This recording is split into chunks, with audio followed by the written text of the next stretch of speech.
Hello everybody, welcome back to Digital Charcuterie. I'm Andrew Fantasia and I have, boy do I have something for you today. Before we get to that though, please like and subscribe if you enjoy this video and all the stuff that YouTubers have to say now.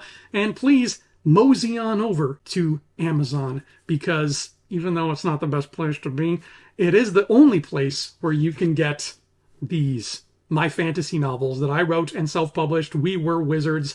There's me, there's my name, there's the name We Were Wizards. Seekers of the Stones is the first book, and then Ghosts of Wizards Past is the next one. And these are my pride and joy, and I love them to pieces, and I love fantasy to pieces. So I wrote the fantasy that I've been dreaming up in my head since I was a child. Here they are. So get these now on Amazon in hardcover or paperback or ebook, and help support an up-and-coming fantasy author. Now, as I promised last week, we have a very special treat planned for today. And it involves trading cards. Because you've all heard me, I cannot shut up about trading cards. You've heard me yak and yak about them all the time on this channel. Whenever we've talked about Marvel or DC United, I always inevitably bring up cards. Most normal people bring up comics or whatever. I was a card guy growing up. And the reason I wanted to share this video with you all today is in honor of my dad. My dad, unfortunately, passed away 9 years ago now, almost. But he and I would spend countless hours together when I was younger on trading cards because he loved them. He absolutely loved them. Spider-Man was his favorite. He liked a little bit of everything, but Spider-Man was definitely his favorite. And we turned the art of collecting these into just this odyssey of delight. And as a little kid, I couldn't have asked for a better way to spend time with my old man because we just had so much fun collecting and hunting and admiring these things together. And that's why they were such a formative part of my childhood. And even now as an adult, they're just utterly precious to me. So since I never shut up about them on the channel, I thought maybe some people might want to take a look at what these cards are all about. I'm sure plenty of you have the same cards that I do. So they're, it's not anything special or rare, but it is special in here. And it is an iconic staple of growing up in the 90s. So without further ado, we're going to go to the table and I'm going to show you the binders of trading cards that I grew up picking up from comic shops all over town with my dad and share with you all what they mean to me and why that excitement translates so well and so smoothly and so beautifully into the United game system. So let's card it up. So this right here is binder number 1, and it's the less interesting ones. We'll start with those and then we'll work our way up to the big daddies. But here we go. Wow, just seeing these brings back a flood of memories, an absolute flood. These are DC Comics. Let's see here. I'm going to check. Oh, I'm taking them out. Oh, no, it's horrors. I'm going to check the back here to see. So these are Skybox 1993 DC Comics. Okay, so that's what we're dealing with here. And they do that nice thing where they tell you at the back who everybody is. Isn't that kind of them? 1993 Skybox. I would collect these with Dad. We didn't get the whole set of these, but I purchased the whole set after the fact as an adult. I found them just at Fan Expo and they were very cheap, so I picked them up. But yeah, these are just a beautiful tribute, a beautiful memory of days gone by and, what being a fan of this stuff used to look like. It used to look like this. Look at that. The cards would connect, and that's not the only time on today's video that you're going to see that happening. But yeah, the cards connect. There's the Green Lantern Corps, my favorite. And man, when I say there are too many Legionnaires, there are too many Legionnaires. Like, that's a whole season of United right there. We will move on here. So now we have less teams and we have just more singular characters. This Superman villain one is pretty nice, though. If I was a Superman, that's a good one. But these are some characters here that, are just classic DC for me. That Blue Beetle. Oh, I love Blue Beetle. One of my favorite costumes ever. There's a Bloodwind character that we don't have yet in DC United, so that would be fun. Fire and Ice. We don't have them in DC United. Imagine her. Frankie Ray Nova, but all green. Come on. Come on, make it happen. Season 2. All right. Yeah, there's lots here. And I'm not going to point out each and every one. You can freeze frame if you like, but they're kind of worth their weight in gold from me because of what they represent. And that's just this binder. The second binder is where I might literally get emotional during this video and maybe get choked up a bit. We'll see what happens. But there's some memories to be had there for sure. And these offer some memories too. Look, there's a guy named Captain Comet. Didn't even register that was a thing. But these are going to bring up memories just from a slightly different standpoint. But I did want to show them off because they are beautiful. And they do harken back to such a beautiful bygone era of neon-colored fandom. And things will never look like this again, unfortunately. And that really tears at my heart and soul. You know what? Maybe I'm wrong, though. Maybe they will look like this again. If the right people start making the decisions and calling the shots, maybe we can have nice things again that look like this and that look like affordable housing and equity for all. These black ones now, these are special characters that I think they called them the new breed. I think they were characters they were experimenting with. Eclipso is there, but the rest of them, I don't know too much about. This guy, this Superman villain, Mr. Zed, I've never heard of him outside of this. He never showed up in the animated series. Nothing. I don't know anything about this guy. Blaze, on the other hand, and Lord Satanus, I didn't know there was a difference between them, but they showed up in Adventures of Superman number 500, which is one of my first ever comic books. So that was interesting to see. But that's that. That's Skybox DC. And as we get over here, we get to see ones that are more like what I started collecting with Dad that, we were really getting into.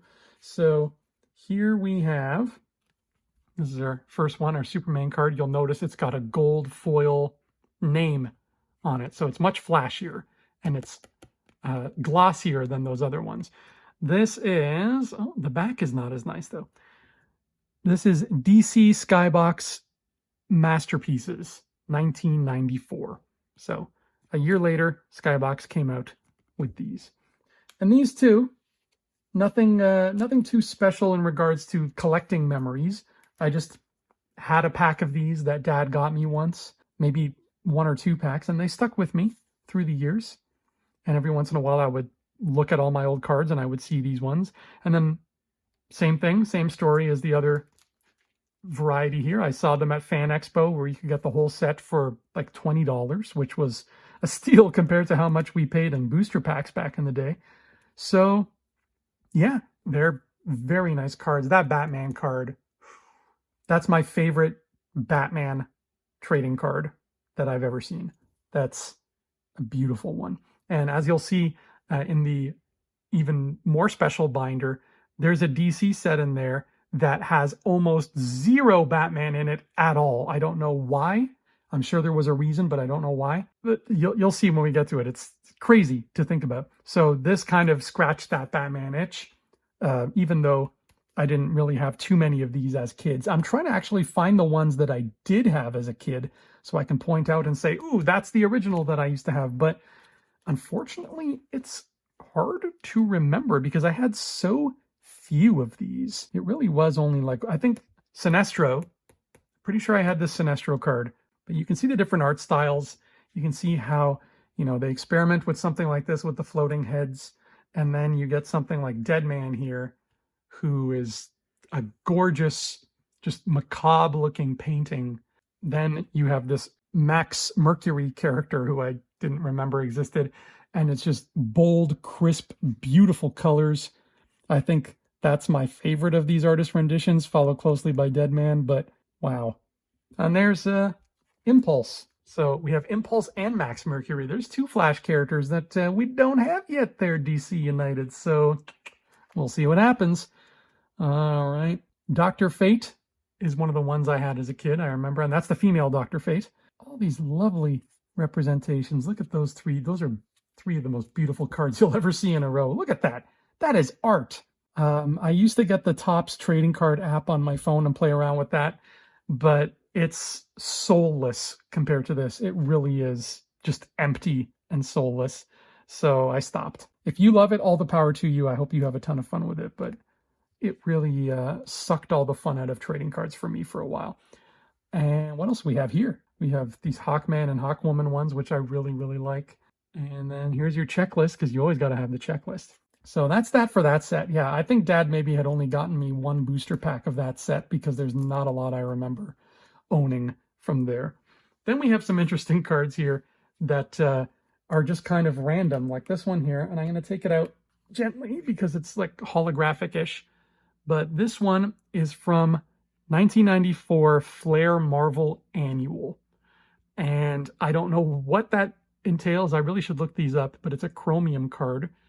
And that means, I don't know, maybe it's worth something. I don't know, maybe me getting my grubby fingerprints all over it is just ruining everything. Granted, my hands are very, very clean. I made sure of that before I did this video. But I remember Dad just giving me this card. He's like, hey, I got you this one card, but it's a special card. And I loved it, obviously, and we just spent hours staring at it and talking about it. He really did love Spider-Man. That was his favorite. And so that kind of gets a special place here with these. Maybe I should find a way to put it in the other binder because it really does remind me of him. These three here, I thought they were interesting to note. These are from a couple of different sets, and I don't remember offhand which they were, but I was given these by a pen pal that I used to have in the 4th grade. Let's see, I actually looked this set up, and I really like it. It's got this graffiti art style in the back, which I think is really, really just special and different. What the hell are these called? Let's see. 1994 Marvel Spider-Man. I don't see a name brand here. Yeah, I think it's just Marvel Comics. So I think Marvel themselves might have printed these. These are just 1994 Spider-Man cards. And in the 5th grade, I had a pen pal who gave me, I think, all 3 of these, even though this is from a different set, I believe. But very nice of him. I wish I could remember his name. But if you're out there, pen pal, and you remember sending these to somebody once upon a time, that somebody was me. Thank you very much. Look at the back of this card. It's just a giant Jameson head. These are very, very different cards from what I remember. But these are, and I'm going to hold that up to see a little clearer there, Fleer Ultra Spider-Man 97. So 97, way after I stopped collecting cards. That was from the pen pal. These here, Dad gave me these. I still remember clearly, vividly, we went to his work. He used to work for Rogers Telecommunications as an IT guy. And we went to his office on the weekend and an afternoon. So it was like a dark building, and his office was like the only room that was lit up. And we went in there and he's like, hey, I have these cards. And he just had to do some work. So he gave me the cards to occupy myself. And these ones are 94 Flair. And they are thicker than you would normally have a trading card be. They're just slightly thicker. As you can tell, this one here, oh, that's a beautiful one, by the way. This one here, this Phoenix one, it was not even really a card. It was a poster of cards that he got as like a promo. So it wasn't anything expensive. So don't get scared and think that I ruined something expensive, but it was a poster of cards, and I wanted them to be put in a binder, so I cut it. Obviously, I did not cut it very well. I was a child. What do you want from me? But there's Ghost Rider on the back, but I cut it so that they would fit. That way it was like I had more cards, because otherwise I didn't really know what to do with it. I always thought it was funny that there was this card of Wolverine, but it didn't say Wolverine, it said Bone Claws. And he had a butterfly on his claws. On the back was, oh yeah, Cable, but it said Body Slide. So I don't know, maybe those were code names they were using. I just thought that was such an oddity. But this card in particular is my favorite because I remember Dad telling me, I got you a card that shows when Peter Parker becomes Spider-Man. And I was little. You have to remember, this is 94. So I was 7-ish. And he told me that's what the card was. And I said, oh, is it a picture where it's like Peter on one side of the card and Spider-Man on the other side of the card? And he was like, yeah, how did you know that? And I was all excited because I felt smart for knowing that, even though that seems like a given. Really, I should put this in like a little sleeve and then sleeve it in here, because this one really hits me right in the feels when I think about that morning with Dad. Thanks, Dad. Thanks for the cards. And And then every once in a while, what would happen is you would go into a comic book store and they would just have a binder full of cards and you would just buy singles. And that's what happened here with this. This is Puck from Alpha Flight. I think I brought up once that I had this trading card and then I loved it to pieces. This is Fleer Ultra 95 X-Men. Puck was a card that my dad saw and he liked it. He's like, whoa, look at that guy, Puck. He had no idea what that was all about, but he just thought the card looked really cool. So he bought it. And now I have this Alpha Flight card. And I never got into the X-Men cards, and I wish I had, because they would have complemented my Spider-Man ones so nicely, as you're about to see. But Fleer Ultra 95, Puck, that's a beautiful card. And if I ever track down that set, I'm going to get myself a copy of that set too, because that would be fun. All right, then we have this strangeness. I don't even remember what this is. Her name is Sweet Face, and she's like a sexy mummy or something. It says Ultraverse here. Let's take a look at the back. I remember this. I remember this color-coded power thing. So this is Skybox. Okay, 1993 Malibu Comics Entertainment. So this was just trying to get off the ground. Malibu Comics was trying to be its own thing. I guess it didn't go very far, unfortunately, which is sad because I don't like to hear about people, you know, trying to make things and then it doesn't work out. But we'll always have the trading cards to remember Sweet Face. Very risque trading card. I'm sure young me back in the day was like, I feel funny looking at this card. But I had a few more of this set, and I don't know if they're in here or not. Sweet Face might have been the only survivor. Maybe I'll look for that set somewhere one day too. These are interesting ones, and I wasn't a big fan of these. And I'll tell you why in a second. This is called DC Firepower. And I don't know if you can tell if I shine light on it in a certain way. They are embossed. Right? They just pop up a bit. If you flip to the back here, the back is nice. It's colorful. It shows you a lot of stuff here. Let's see. These are from 1996. So again, a bit after my time, after I stopped collecting. The reason I didn't love DC Firepower is because, look, you got Batman. And then you got Batman. Like, why are they... I've never seen that in a trading card set before where you have the same character just multiple times for no real reason. It baffled me. But other than that, the art was beautiful. It's a great picture of Darkseid. It's a great picture of Captain Marvel. Weird picture of Black Canary. That's not what I think of when I think of Black Canary. But there you go. We've got some more DC Firepowers up there. As you can tell, I only got one booster pack. 1, 2, 3, 4, 5, 6, 7, 8 cards. And I was like, yeah, I don't love this one. This, though, I really did like this. This was 1993 Marvel Masterpieces. And if I take out Doom here, I'll show you Dr. Doom. They had this beautiful foil, and the foil was different colors depending on the character. So green for Doom because it fits, but then you can see her Domino is purple, Sabretooth is yellow. It's an awesome choice for trading cards. And the back is glorious because it shows you a vintage picture of them with some fun facts. And then a fun fact down here at the bottom. Marvel Masterpieces 93. Excellent, excellent set. And unfortunately, I only ever got this one booster. And those must have been pricier because you only get 6 in a booster pack because I guess they were trying to make them special and what have you. So it's a shame I never finished collecting those. Then over here, we have other Marvel Masterpieces. I'm going to take out the Black Panther one because it's my favorite. And it has foil too, but we're back to the standard gold foil that they used to use. But look at that picture of Black Panther. Oh my God. That's a painting.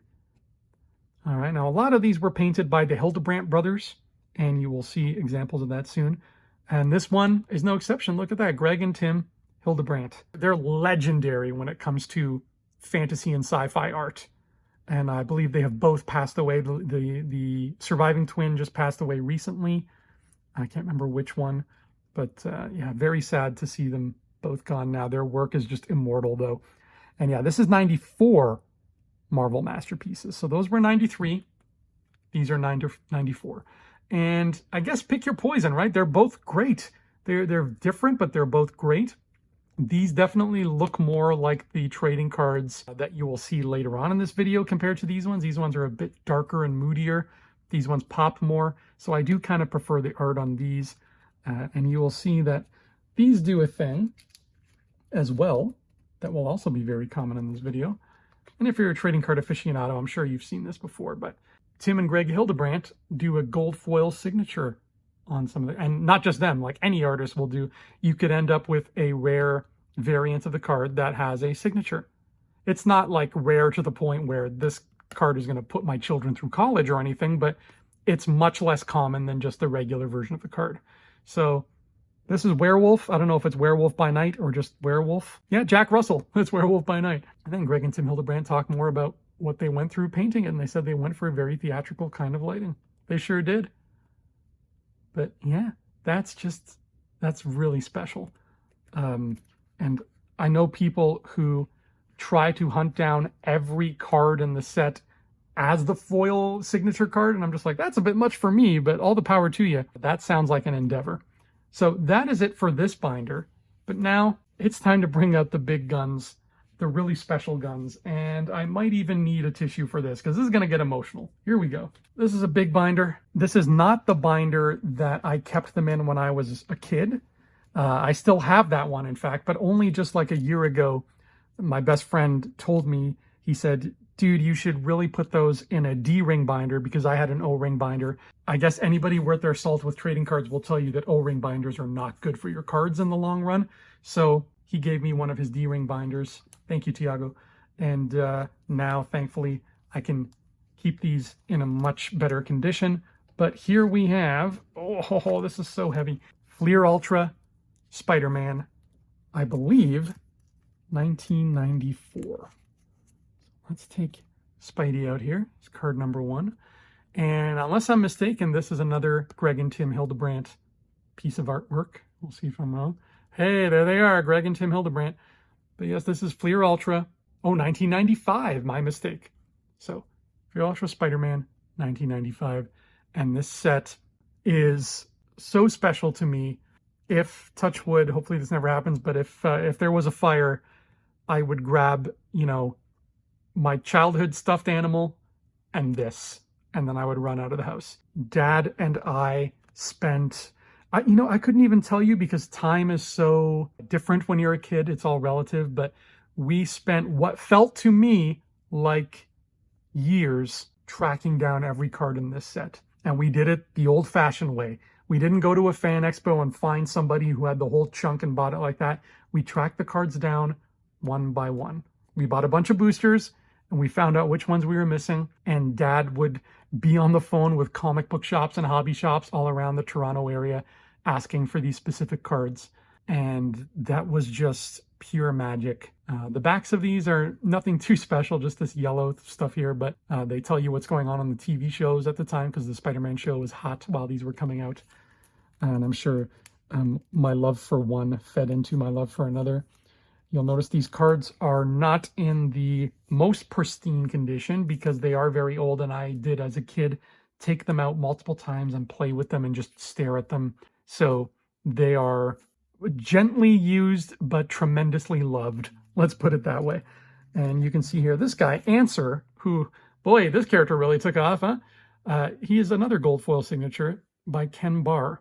And you'll see the same gold foil signature logo there. Beautiful character. I don't think the Answer is going to be winning any popularity awards this time soon, but hey, who knows? Marvel United Season 6, maybe that'll be the season of the Answer. I always thought it was fun that they dedicated a card to the burglar who kills Uncle Ben. Very angry looking dude.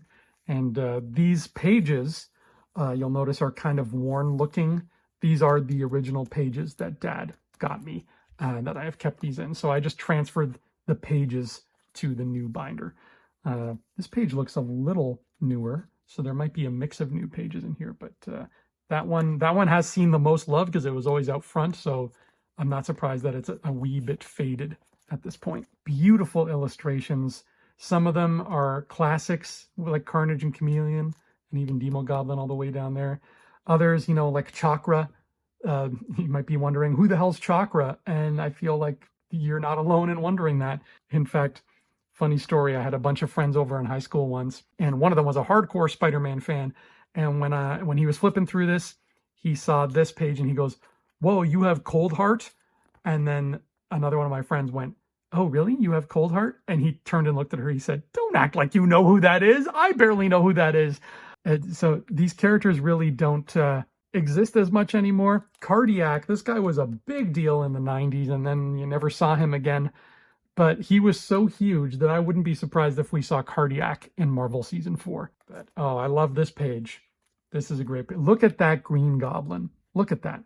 I don't think I've ever seen Green Goblin drawn better. That's a glorious picture. And of course, down there we have the Hobgoblin. Sorry, let me take him out just for sake of glare here. They do what I love, where they made the inside of Hobgoblin's cape red, because that's how it is in the cartoon, and I want it to stay that way. And I would obviously stare at these for hours. They don't just bring back memories, they bring back like times of the year. Like I remember looking at them at Christmas time and looking at them at my birthday, the moments, the memories that Dad helped make by getting me these. And by not just getting me these, but just by creating that experience, that childhood experience, that quest to complete this set. Sorry, I know I'm lingering on all these pages here. I'll try to flip through this a little bit faster. Hilarious Kingpin, beautiful Lizard. That's my favorite card on this page. Craven looks good. He looks scary. J. Jonah Jameson got a card because he should. When's the last time you heard anybody talking about Homo Arachnus? I don't even know if that's a thing anymore. Judas Traveler and Kane, though, they were a big deal in the Clone Saga, which was huge at this time. The Clone Saga was all anybody was talking about, hence the Jackal. He was part of that too. Kane is apparently a Peter Parker clone, but you could have fooled me. So, I don't know. Strange. Comics can be weird sometimes. Mary Jane's got a card. Night Watch, another character that I thought was a lot of fun in the cards, and then you don't see too much of him. Puma, I remember getting the single card for him, seeing the single card there in the comic book store. But I would flip through these so often. I used to know off by heart before I turned the page who I was going to see and in what order. I no longer have that memory, but I like that because I get to be surprised.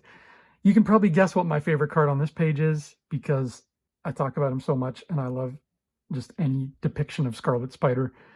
Scorpion one is a pretty close second. Shocker's been working out. Holy cow, he is jacked. And then once again, we see characters here who are famous enough that you think they might get their own Marvel United character someday, like Solo. Solo's a big deal. A bigger deal than I thought he was. Stegron the Dinosaur Man. I can't believe he's a thing, but he's a thing. And then you got someone like Sandstorm who, like, you know, time has made fools of us all, and they've made fools of him because he has disappeared into the ether. When my dad saw this, he's like, well, I'm getting you that card, son. That's Stunner. She becomes Dr. Octopus's wife, and then I think she becomes the next Dr. Octopus. So she's cool. I really like Swarm. I think he's terrifying because I have an irrational phobia of bees and wasps and anything that can fly and sting me. So I really want to see Swarm in United, probably more than any. No, I lied. I want to see Prowler the most out of all the characters we've seen, but I think Swarm might be a close second there. Strike Back, no idea. No idea what Strike Back's deal is. Interesting choice for the Vulture. They decided to not shoot him, but paint him facing away from the camera. That's a creepy Venom. I love Tarantula. Warrant is a bounty hunter, and I don't think we ever see his face again. And Tombstone is adequately scary. Love it. Then they go on. It's the same set now, but they just went from the regular characters to something else entirely. We have these legacy cards, which the art on these is just a step above, and they all connect. Rather, they connect in rows of threes. So you've got the Smirtikov legacy, you've got the Spider Clone legacy, and then here you have the Smythes.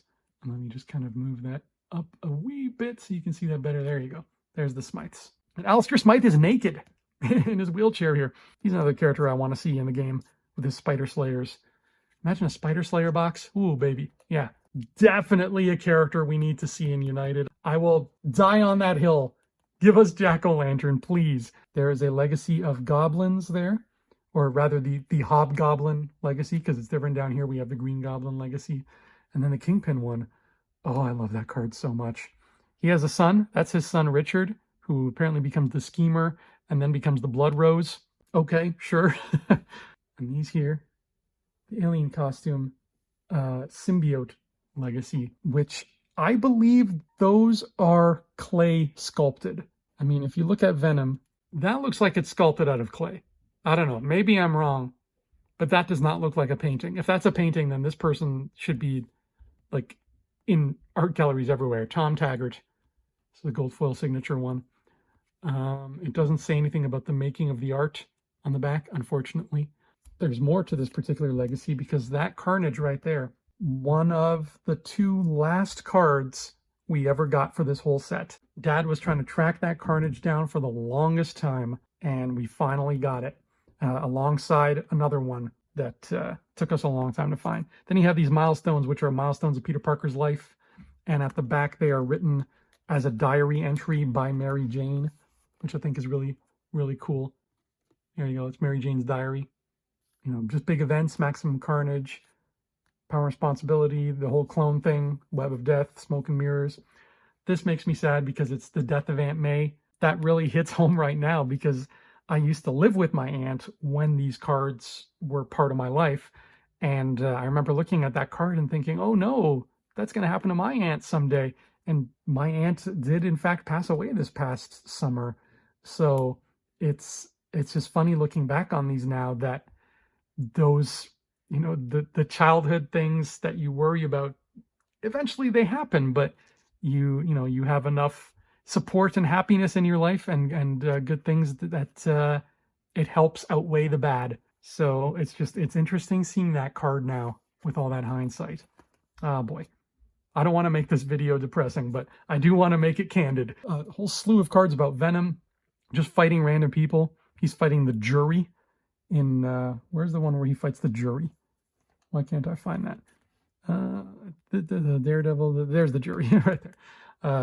And I thought the jury was this guy when I was a kid because there's only one dude, but the jury is a whole bunch of soldiers and stuff. And the artists make Venom really big, like right here when he's fighting Silver Sable, they make him huge. And he's fighting Morbius there. I really like that art, though, where he fights Demo Goblin. And then we have team-ups, because Spider-Man is always teaming up with people. So they just show all the people that he has teamed up with over the years and the context of their allegiances. I love that Iron Man card so much. Yeah, this introduced me to a lot of characters that I wouldn't have otherwise known about, like Moon Knight. I think this is my first time ever hearing about Moon Knight. I learned a lot from these cards, I really did. And then these are what strange team-ups where Spider-Man has unlikely allies. There's the jury again. They must have been a huge deal back in the 90s. There's Man-Thing. And then finally, you have Carnage USA, which was just Carnage wreaking havoc across the United States. I particularly like when he goes to Graceland and messes stuff up because I'm an Elvis fan. Those are very fun. And at the back, let's see, can I do it? Can I do it? Oh yeah, I can do it. At the back, I just happen to get another gold foil one there with the signature. It's postcards that he's writing to different people. So this one he's writing to Shriek. You can see over here, there's one he wrote to Spider-Man, and it's just from his point of view, which is so unique and creative. I don't think any of the other trading cards that I've shown or I'm about to show ever do that, ever give voice to characters. With one exception, there's one set that does that. They have these things called Arachnophobia, which were just these 5 cool cards where they took 2 villains and fused them together into a mega villain. So here you have Rhino and Puma, and his name is Clawhide. Here you have Vulture and Vermin. It's called the Scavenger. Doppelshock, who is doppelganger with Shocker, which I think is amazing. King Carnage, who is exactly what you think it is. And then here, Misery, the Lizard and Mysterio, fused together into one strange creature. And along with that other Carnage card that I told you about, the final card that Dad and I got to get the whole collection. We tracked down those 2. He was calling stores. I remember being in the other room and hearing his voice and saying, hey, do you have a Misery from the Spider-Man 95? And somehow he found it. And, you know, he put a smile on his kid's face by tracking down the last missing cards. We'll take a look at the back of these Arachnophobias here to see what they look like. That's so rad. And then there were the crazy foiled chase cards that you may or may not be lucky enough to get in your booster packs, which were including these called the Golden Web. Now, my friend Tiago also collected these growing up. He had a smaller amount, but he remembered them fondly. So just a couple years ago, as an adult, he picked up the whole set, and he happened to get one from eBay that had a bunch of these promo ones. So he was kind enough to give me some of those as well. So he gave me this Carnage and this Scorpion. And there are more. Or more back here. What else did he give me? He gave me this Venom, and he gave me this crazy amazing Spider-Man here, and these two holographic Iron Man and Juggernaut cards here. These are very, very rare. Clear chrome. Yeah, clear chrome. That was a big deal to get a clear chrome. In fact, I think I have it double sleeved. I do. It's in its own little sleeve because it has to be. It's too important. This one I should put in its own sleeve though, because this card right here, folks, might actually be worth money. If I'm right. I hope so. I'm always wrong about these things, but let me show you an example so you know what I'm talking about. So here is this Carnage card. These are called masterpieces. So here's this Carnage card. You can see it's very glossy, whatever. And then when you flip it over, it says 1 of 9 and you get some information. Now, here's the Spider-Man card, but you can tell something's wrong, can't you? First of all, it's off center. See how it says right here? The word Carnage, and then it says Dave DeVries, the artist. You look at that, it's off center. It says Spider-Man Dave DeVries, and it gets a little bit cut off. And you can even see the art looks a little cut off. And you realize pretty quickly that this is a misprint card, and the die cut is just crooked. And when you flip it over, it gets better, because when you flip it over, it's upside down. And not only is it upside down, but they're not even talking about Spider-Man, they're talking about Venom. So this is a complete and utter failure when it comes to cutting a card, and I love it so much. And if anything in here is going to be worth anything, maybe it's that, because I know my friend didn't pay an arm and a leg for these. So I think even though those are beautiful and those are definitely the most valuable cards in the set, this might be the most valuable card just out of pure happenstance. But that is Fleer Ultra Spider-Man 1995. The memories are so strong for me when it comes to that. But there's more. There's more in this gigantic binder. This set was based off of the Marvel TV shows, the cartoons that would air on Fox, that I was completely head over heels obsessed with. So it covers 4 different worlds. It covers Spider-Man, X-Men, Fantastic Four, and Iron Man. And it does so just based on what the cartoons do. So if there's a character who doesn't show up in the cartoons, like for example, Sandman, you never see Sandman, he's not going to be in here. These are cheaper cards. They're very flimsy cardboard, but they are embossed, which is nice. And they really go all out with some of the embossing on these. And you flip it over, the backs are always very colorful. But yeah, what are they actually called? Marvel Vision. That's what they're called. Marvel Vision because of television. And I believe the year is, let's see if we can see a year there. 1996. Yeah, that was when most of the shows were running on full steam. And you notice there they have this, and I'll show you how that works in a little bit. Very simple, but just a fun 90s gimmick. So you got Spider-Man stuff here. They give them their categories, but because there's only 100 cards and they have 4 sets to get through, you don't get a lot. You have, here's 2 of Spider-Man's allies, Jameson and Peter Parker. Very strange, but the villains are what it's all about. Right, look at this. This is how they looked in the cartoon. There's Hobgoblin and Kingpin, my 2 favorites, together at last, as it should be. And that's a great Dr. Octopus, too. They liked to take people out of their suits. They did that with Octopus, and they did it with Chameleon. They put them in these weird battle suits, which are fine, I guess. But I'm glad they didn't take Kingpin out of his suit, because that's kind of important. Tombstone was on the show, so was Venom. And then you have little fights. So you get these fights with Spider-Man fighting all these random villains, and they are very embossed. Lizard's head right now is like Braille. I can read it like it's Braille. And then the X-Men cards, which were some of the best, probably the best set in this whole series. You get all these X-Men, and they all look glorious. And it's animated series X-Men, so you get the ideal, perfect versions of each of them. Weird that Longshot made the cut, considering some of the other characters that got left out. But all right, fine. Longshot can be here. Havoc made the cut too, even though I think he was only in 1 episode and he barely had a speaking line. As long as Rogue is there, my girl Rogue, she's got to be here. And that's a beautiful Storm. I always loved these 2, Magneto and Mr. Sinister. I love the purple and red together. Like, you look at them and you're like, oh, that's 2 bad guys right there. Through these cards, I learned about the show, and then through the show, I learned about the cards, and the symbiosis, it fed into each other really well. That is a beautiful Wolverine versus Sabretooth card. And I always thought it was great that Jubilee takes on the Juggernaut. Fantastic Four was next. And now this show was significantly less successful than the other 2. But still, it's nice to see the show represented here with all the characters. I don't remember Hydro Man showing up on that show. I'm going to have to rewatch it and find out. But this Hydro Man looks very different from the Spider-Man Hydro Man. Sorry, I just love feeling the embossedness of these. It makes me happy. You've got the main Fantastic Four there, and you've got all their villains. Terrax shows up there, so that's always nice. The Wizard was a big deal. And then some of their allies. So Daredevil apparently showed up on that show. So did Ghost Rider. So did the Hulk. So did Nova Frankie Ray. I remember that. I remember Thor showing up. You got a lot of cameos in Fantastic Four. Sorry, that's not part of it. That's an empty spot because I'm actually missing a card there. I'm missing Thing versus Hulk. There was a Thing versus Hulk fight, and I don't know where that card went anymore. And then the Iron Man show, which was everybody's least favorite Marvel show. Let's be real. That was not a great show. It had its ups, but boy, did it have its downs. And you've got 4 variations on the Iron Man armor. Force Works, his buddies, who don't stick around too often. Mostly it's just these two. These 3 really split fast. It was a very fickle group.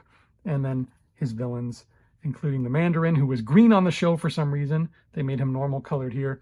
And Fin Fang Foom, who is really, really fun. It's just fun to say his name. Beetle only shows up on the show in a cameo. So again, I don't know why he's here. But when he shows up, he talks like Ringo Starr, which is hilarious. MODOK, the Controller, another character who is only a cameo. Titanium Man, really like him. Ultimo, I don't care for. He's just a big robot. He's like Ultron, but less interesting. Nah, no thanks. And then the battles, Iron Man's battles, which are very nice cards. See, it's weird. Blacklash got a battle card, but he didn't get a character card. And he was way more prominent than the Controller. I don't know. I feel like they put these together under some kind of time constraint sometimes. And then this was cool. Each segment had its own mini magazine that you could collect. And you would get a mini magazine in every booster pack, and you didn't know which one you would get. So you would try to collect all 4 of those. And it was just a mini magazine. So it would say, "Welcome to Marvel Vision." It would tell you all about it. There'd be a puzzle inside. It would also tell you how to read the cards. There would be a solution to a puzzle from a different magazine. But this one had, and you can see I filled it out. Young Me. Actually, I think that's my dad's writing. Not the messy one, but there where it says Venom and Kingpin. That's my dad's writing. Wow. I didn't know that was on here. Oh boy, that really makes me happy. I guess he saw my chicken scratch and he's like, "Kid, let me clean this up for you."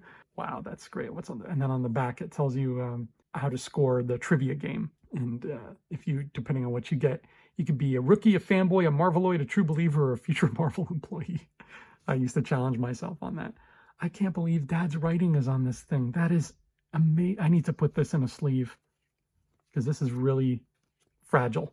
This is coming apart. But you got your checklist, and then you have this, which was very rare. You would hopefully get it in boosters. I got really lucky, and I got it, I think, in my first booster. And this was called the Super Secret Encryptalizer Answer Decoder. Okay? Did you memorize that? Oh, it's very torn because I used it a lot on the back. The Super Secret Encryptalizer Answer Decoder is how you encrypt answers to the trivia questions, because every single one of these cards had a trivia question on the back. What is Tony Stark's father's name? Okay, I think it was a different name on the show than it was in the movies. In the movies, it's Howard Stark, but I think here it's something different. So the answer is there. So you just put the Super Secret Encryptalizer Answer Decoder in front of it. Walter Stark. There you go. That's how this works. The 90s was all about stuff like that. Oh, I miss it so much. There you go. And yes, even the checklist is embossed. Fun little set of cards. Now this here, United fans, you're going to be very excited by this because this is DC versus Marvel, the trading cards. And it's beautiful, and it does the thing that I mentioned before. You have character voices reading the back. So if the back of a card is red, it's a Marvel character. And we have Clark Kent commenting on Marvel characters. So you get Clark Kent talking about Elektra, which is just like mind-blowing. It's amazing. And then on the flip side of that, here is Catwoman's card. So with DC characters, the back of the card is blue, and it's Peter Parker talking about them. So here you go, Peter Parker talking about Catwoman. What does he have to say about her? I've had a little experience with beautiful cat burglars who tread on the wrong side of the law. Yes, you've had, Peter. This was a special set. And it showcased all the heroes at first. Every once in a while, it would do one of these big epic fights, like Superman versus the Hulk. But it would showcase the heroes from Marvel and DC, and then it would go to the villains. Here's another epic fight, Flash versus Quicksilver. Those were really, really cool cards.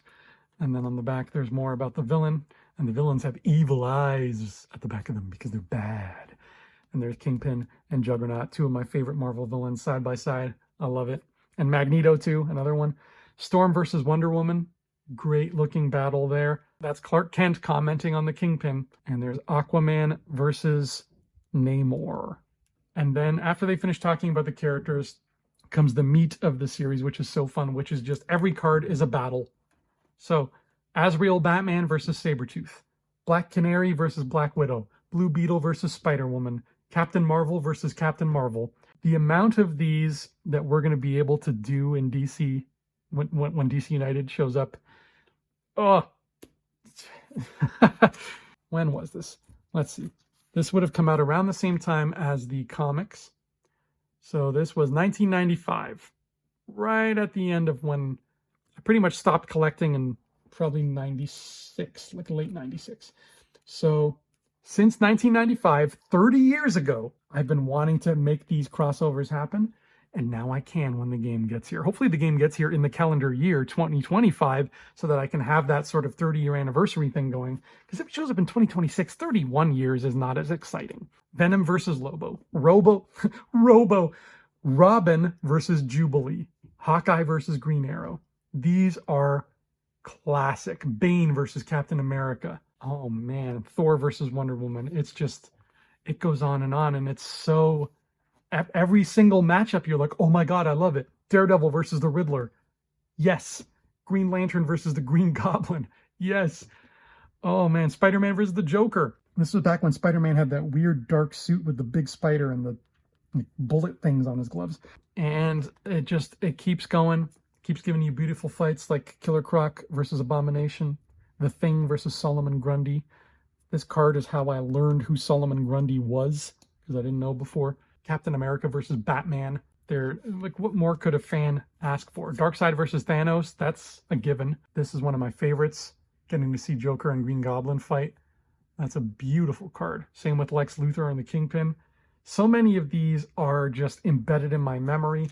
I'm going to have fun doing this. Doctor Doom versus Cyborg Superman. I'm going to make that happen when I get United. Then we have this here, Spider-Man 97. It was a very short-lived obsession with this, because it was later in the game, 97. I had stopped collecting now, and I did not really love these that much. And I know Dad didn't love them either. He's like, oh, these aren't as flashy and nice as the other ones. So we stopped after, I think, 1 or 2 booster packs. I like the art sometimes. I really like how Venom looks. But, yeah, not... that's a beautiful card, though. But not, compared to what we saw before, not the best Spider-Man. Okay, now this is gold. Yeah, I have nothing but good things to say about this. It is called, forgive me, you see here I have multiple copies of it for a reason, which I'll explain. 1991 DC Comics from Impel. 1991. I was 4 years old. This was the first set we ever started collecting together. We kind of went from this, we collected this for years, and then we went to the Spider-Man one that was at the beginning of this binder. Those were the 2 big ones.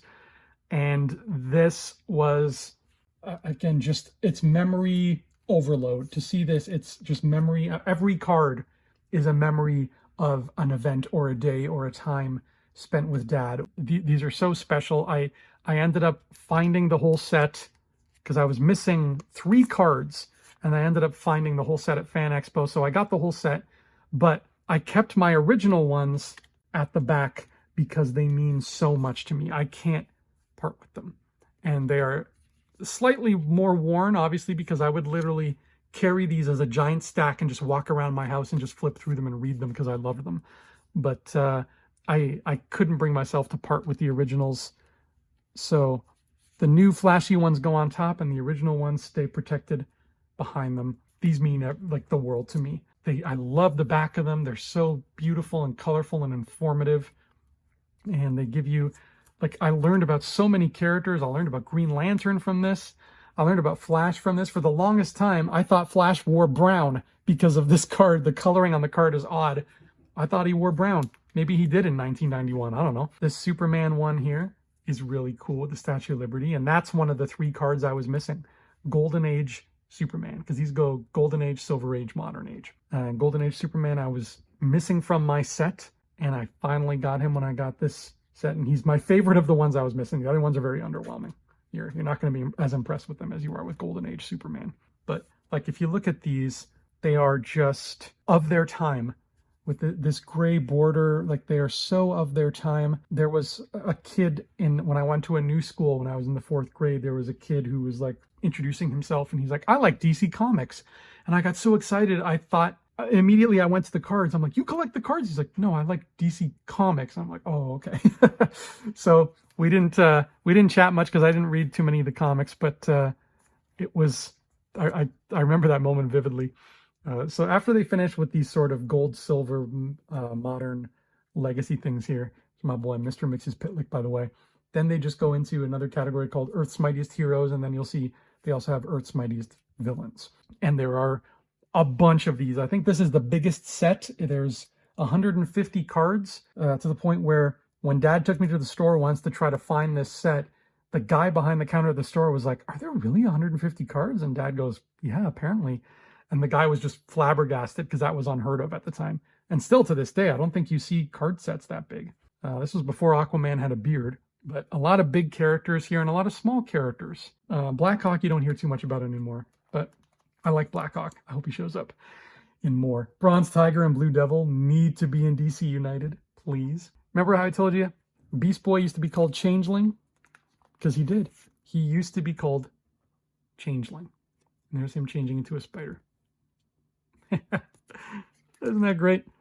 These are just a treasure trove for me to flip through. I cannot flip through these without a smile on my face. And so much of what I know about comics comes from this, and comes from just reading these ad nauseum and going over and over and reading the facts about Gangbuster and what makes Gangbuster so special. It turned into a lifelong passion of mine because of these. There's another person I was missing, Hawk. I was missing the Hawk card. So many classic characters, and this was my first introduction to them. There's John Stewart, the quintessential Green Lantern to me. That was the first time I ever saw him, was this weird picture of him pulling 2 dudes apart. And like I said, every card is a memory. Every card is Mr. Bones is a memory of showing the cards to my aunt, and she laughed when she saw that. She's like, there's just a guy named Mr. Bones? She was just very tickled by that. And there's another card here coming up soon that holds another memory as well.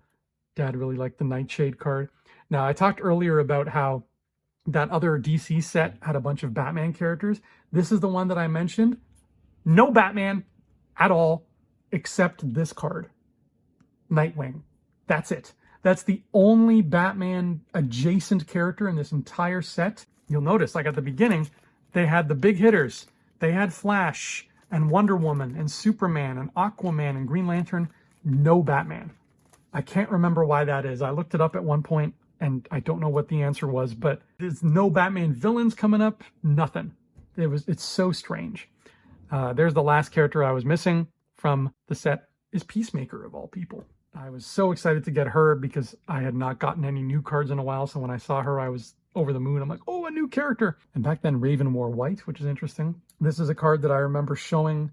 I got at Christmas. My dad bought me a bunch of these cards for Christmas, like a bunch of packs. And I opened that and I was sitting next to my grandfather, and my grandfather he was a grumpy old fellow. And I just kind of said, look, Robin Hood. And I showed him that thinking it would make him laugh. And he just kind of went, huh? he was a character. That's this whole set for me is just memory after. You look at these and you see character. I see character, but I also see memory of granddad, memory of opening that, memory of this, memory of that. So these are really worth their weight in gold. All these are the villains now, and the villains were always my favorite because I thought they were just infinitely more interesting and they looked cooler, and I liked learning about what they could do.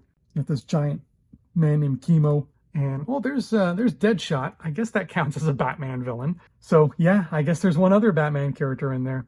But yeah, there's so many in here, and they are all just such vibrant characters that they stick with you. He was one of my favorites, Plasmus.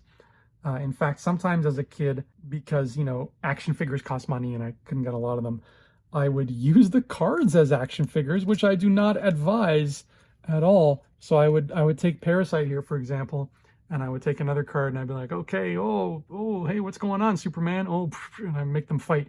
But I'd be very careful with them. I wouldn't want my cards to get damaged. I like to take care of my stuff. So it's still in okay condition, but please don't do that with your cards. But I used to do that a lot with Plasmus because I really liked his card. I just thought the idea of this pink monster who looked like Evil Grimace throwing goo everywhere, I thought that was very fun. And Shadow Thief was a great card too. There's another great memory of me opening a thing and forgetting that I had this card already. And I was like, oh, a new one. And my dad's sitting in the car next to me. He's like, I remember you getting the Toy Man. That's not new. I remember you getting Toy Man. And here we have Heroes from Beyond. So these are heroes from space, from outer space. You have some Green Lanterns, but mostly you have New Gods, which is very fun. And Adam Strange, I love this dude. Season 2 of DC United has to be spacey because there's so much out there that we haven't touched. The New Gods especially, and the characters from Apocalypse, that's going to be a big deal. Mr. Miracle, can't wait to get him. That's going to be a fun United character. And the villains from Beyond, with Mr. Darkseid and Desaad. I cannot think of Desaad without picturing that card. Such a strange looking card, but that has become my idea of Desaad now. I love these two, Glorious Godfrey and Granny Goodness. Manga Khan, because he's buying the actual cards. Let's see if I can take that out and show it to you better. He is actually buying the DC cards, the cosmic cards. That's what they were called, cosmic cards. He's actually buying boxes of them. And when I got this card, Dad took me to this comic store that was like this dark, huge warehouse looking place. Maybe it was only, you know, from my kid perspective, but it looked like a massive warehouse and it was freaky and frightening. And Dad was talking to the guy at the counter while I was just flipping through cards and seeing him. And again, just another memory unlocked from a simple piece of cardboard. It's amazing how art can make that happen. Mr. Nebula redecorated the Eiffel Tower, so he's automatically great. And there's Sinestro and Starro. So many classic characters. Yuga Khan, who is the father of Darkseid, who dresses like how Steppenwolf dresses now, so it's very confusing. And then they do great battles. So here are all these great battles. The set takes you along on the journey, and they're 3-part battles. So there's Crisis on Infinite Earths 1, 2, and 3. They cover the battles in detail. Not the most exciting detail, it's just text, but it is what it is. And then finally they end with classic covers, which were my favorite. I would buy a whole set of trading cards, 150 trading cards, that was just classic covers. I don't know why nobody has made that happen. They even, they tell you how much one would be worth now. This is the first appearance of Green Lantern. It looked like that. So it tells you in 1991, if you had that, the street value of that is 20 grand near mint. If you had that issue of All American Comics. Let's see Action Comics #1. In 1991, take a guess how much you think Action Comics #1 would have been worth. By the way, we're totally getting a shot like that in James Gunn's movie. I can feel it. I can feel it in my bones. I'm going to guess, if that was 20 grand, I'm going to guess 100 grand. Let's see if I'm right. Oh no. 55 grand near mint. Okay. Wow. There you go. Imagine 55 grand in 1991. That could buy you 2 houses. But that is a beautiful idea to do that with comic covers. And I really hope somebody does that because I would love to collect a card set like that. I would absolutely love it. There you go. That is that set. That is DC's Cosmic Cards. Oh, and I forgot there's one more. There's the holographs, which I have only 3 of. But they're something special. They were very rare. I have Darkseid, Deathstroke, and Lois and Clark. And then finally, we end this giant video and this giant binder with arguably one of the most fun things ever made, period, by humankind. This is, what are they called? 1993 Marvel Skybox. The most colorful, vibrant trading cards you will ever see in your life. Every 9 cards creates a picture that you can create when you put it in a binder, as you can see here. This right here is how I first learned about Doc Samson. I love Doc Samson in Marvel United because of that right there. This is what it's all about. This is my Marvel gateway drug. So we kind of went out of chronological order, but these gray DC ones were first. They were 1991. We hunted those for 2 years. Then this came out, 93. We hunted these for 2 years, and then those Spider-Man ones from the front came out, 95. It's making me very emotional just looking at these, just thinking of what it was like finding these and getting them and flipping through them with Dad, and then taking them home and just being obsessed and reading them over and over. It tells you stats at the back. It tells you, like, for example, Doc Samson has a strength of 6 and a stamina of 5. And I vividly remember one point, I had these all out in my hands, and I would sort through them, and I would sort everybody by strength. So I put all the 5 strength characters in one pile, and all the 3 strength characters in another pile. And then I would do that with intelligence and all the other things. I would occupy myself for hours with literally cardboard. The thought of kids today doing that would make me so happy to see that happen. Apps tend to get in the way, but I would love it if that could happen again one day. Kids don't know what they're missing out on, man. This is beautiful. And trading cards today have become very, very pricey. So I understand why people don't want to do it, but I hope they change that soon. Drax, my first introduction to Drax. Probably my first introduction to Thanos. Granted, I didn't have all of these cards when I was young. I had significantly less than what you see here. But recently, we found the whole set. My buddy Ryan and I, we found them. In fact, this right here, Starhawk, is the last card I was missing. And Ryan bought a bunch, and he found her, and he gave me Starhawk, and I gave him all the doubles I got. And we ended up, between us, getting a lot. And I have the whole set, plus a lot of extra shiny ones at the end, as you will see. But aren't these big pictures beautiful? Like, isn't that cool? Namorita, I need to see her, and Speedball in United, and Darkhawk, for that matter.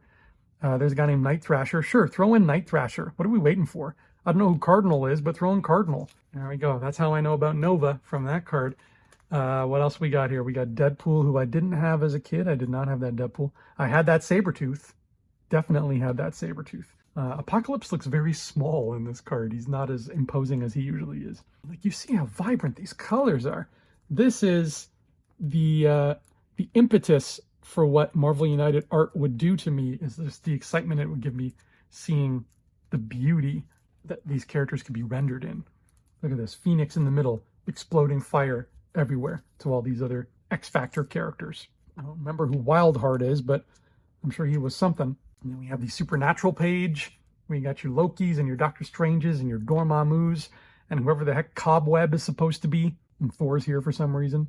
Beta Ray Bill, I think that was one of the first cards I got in this set. And I was like, I don't know who this guy is, but he's creepy and he's got a horse face. I like him. The Spider-Man page. It's very telling. When you look at this page, this is who was big in the 90s for Spider-Man, apparently. Carnage, because yes, it's the 90s. Cardiac, there he is again. He's everywhere. Venom, of course, goes hand in hand. Demogoblin and Hobgoblin, I guess they were going through their whole thing. You got Rhino. I guess he was a big deal back then. I remember that card vividly. And then Shock, I don't know who she is.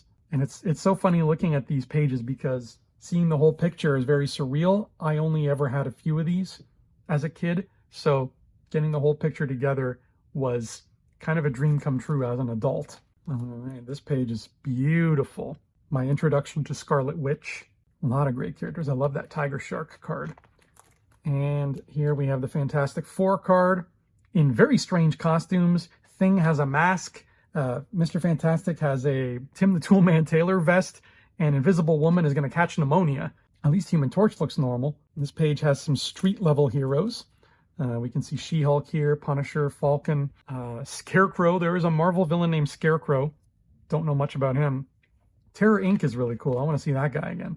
And then there's more. There's a Captain America page with a guy named Thunderstrike, who is apparently different from Thor. Okay, if you say so. There's a guy named Blood Axe. Wonder if he liked Rebel Moon. Oh boy, I can't believe I made a Rebel Moon reference.